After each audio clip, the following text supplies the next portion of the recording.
Well, on Friday, the Commission on Presidential Debates announced its moderators, and the third and final, and we think most important debate is reserved for our own Chris Wallace. Well, it's a big milestone as Wallace becomes the first Fox News moderator of a presidential debate in our network's 20-year history. Congratulations. And joining us now is Chris Wallace, the host of Fox News Sunday. Chris, nice to see you this morning. Congratulations. Are you nervous?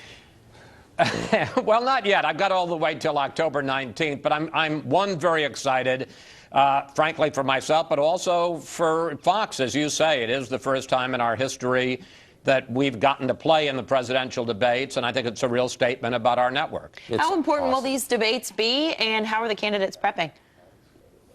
Well, very differently, Anna. Hillary Clinton doing exactly what you would think as a policy wonk and as a very experienced lawyer. She's delving into the briefing books. They're holding mock debates. They're planning everything out. There was a story this week in the paper that they're doing psychological profiles of Donald Trump to try to figure out how to get under his skin and try to get him to go off during one of the debates. Trump, on the other hand, much more informal, talking about strategies, but apparently very resistant to the idea of these formal mock debates where you stand there and somebody stands and pretends to be Hillary Clinton and you go through the process. So Trump is handling it as Trump would, and Clinton's preparing for it as Clinton would. So how are you prepping? I don't know if you've got a public email address, but people must be sending you their ideas of good questions nonstop.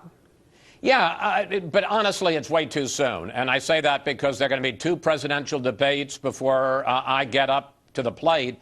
So one of the things I'm going to have to decide is what is kind of plowed ground, what people have talked about. You have to wait and see, because this is not, as I say, till October 19th, what the campaigns are talking about at that point, what's going on in the world at that point. So I figure I've got a few weeks before I really have to get into this in depth. But yes, you're right. People are sending me ideas for questions, and some of them are pretty darn good, as our viewers' input usually is. And we don't know if there'll be a third person at the podium also there during the debates. Could Gary Johnson make it there? You have an interesting show today with another potential spoiler in the race. Tell us about who you have coming up on the show today. Well, I'm not going to call her a spoiler because she thinks she's going to get elected president. But you're right. You have to get to 15% threshold. And if you do, you end up on the debate stage with Trump and Clinton. We're going to be talking, first of all, about Donald Trump's visit to Detroit, his first visit to an American inner city to hold a public meeting with African Americans. We'll talk to Ben Carson, his past opponent, rival, and now his advisor who shepherded him through Detroit yesterday. We're going to talk to Democratic Congressman Gregory Meeks, a big Clinton supporter, talk to both of them about the various ideas that both candidates have for inner city America, African Americans.